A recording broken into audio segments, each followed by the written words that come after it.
Hello everyone and welcome. I'm excited to have you here today. Our presentation is titled Reasons for Revelation. We'll explore the key factors that lead to revelation and why they matter. Over the next few minutes, I'll guide you through the main ideas and insights on this important topic. Let's get started. On occasions, there were times when the prophet's followers found themselves unsure about certain issues or events. Sometimes, they would approach him directly, asking questions about matters that weren't entirely clear to them. In response to these questions and uncertainties, Allah revealed specific verses to the Prophet Muhammad, PBUH. These revelations served to clarify and guide the community through various situations. These events, which prompted the revelations, are known as Asbab and Nuzul, or reasons for revelation. They help us understand the context behind each verse and how divine guidance was tailored to address real-life issues faced by the early Muslim community. Recognizing these reasons is important because it helps us see the connection between the circumstances of the time and the divine messages received.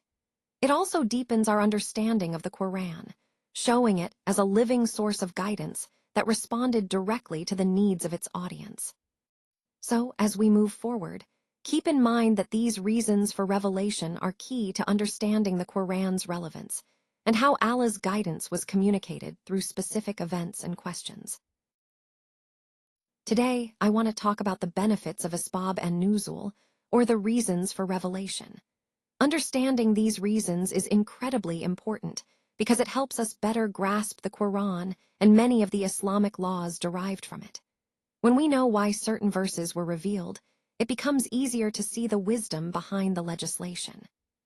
For example, Asbab and Nuzul often shed light on the wisdom that underlies specific laws. This knowledge gives scholars a way to develop principles that can be applied to new situations, especially when similar causes or effects are involved. So it's not just about historical context, it's a practical tool for understanding and applying Islamic law today. Another key point is that these reasons reveal the genuine concern of the laws for the well-being of mankind.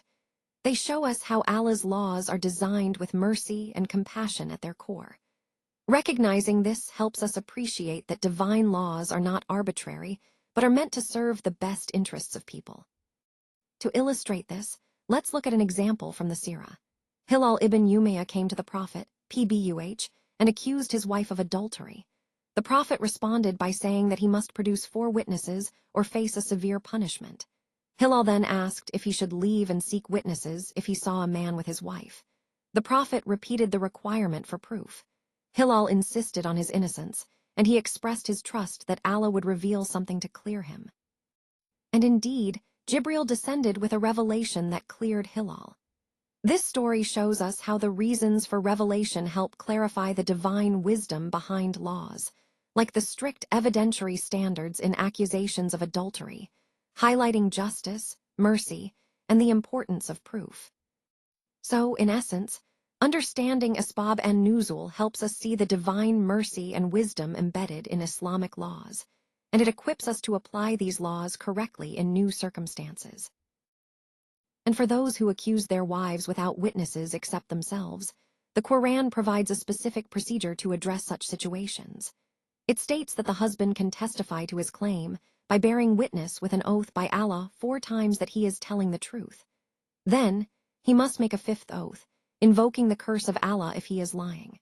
This process emphasizes the seriousness and gravity of accusations, requiring a solemn oath to establish the truth. On the other hand, if the wife wishes to defend herself, she can also bear witness 4 times with an oath by Allah stating that her husband is lying, and a 5th oath invoking Allah's wrath if he is truthful. This method aims to prevent false accusations and protect the dignity of both parties, but it also underscores the importance of honesty and the heavy weight of oath-taking in such serious matters. Connecting this to our overall theme, these verses highlight the importance of justice, truth, and integrity within marital relationships, and how divine guidance seeks to uphold fairness even in sensitive situations. Today, I want to highlight an important story involving Urwa, a well-known scholar, and his interaction with Aisha, the wife of the Prophet, PBUH. Urwa once asked Aisha if she knew the verse that states, "Verily as Safa and Al-Marwa are among the shrines of Allah, so there is no sin on anyone who walks between them when making Hajj or Umrah." He mentioned that he didn't feel there was any sin if someone didn't walk between them. Aisha responded sharply, emphasizing that this verse was revealed for a specific reason. She explained that before Islam, the people of the Ansar used to dedicate their pilgrimages to two idols, Isaf and Naila, located on the seashore. When they went on Hajj or Umrah, they would walk between Mount Az-Safa and Mount Al-Marwa, then get their heads shaved. After embracing Islam, they no longer wanted to walk between these 2 points because of their previous idol worship practices during the days of ignorance. She clarified that the verse was revealed to address this situation, indicating that walking between Safa and Marwa is a sacred act, not just a permissible one, as some might think. The Prophet, PBUH, later showed how this walk should be performed, making it clear that it is obligatory, wajib, and not just optional.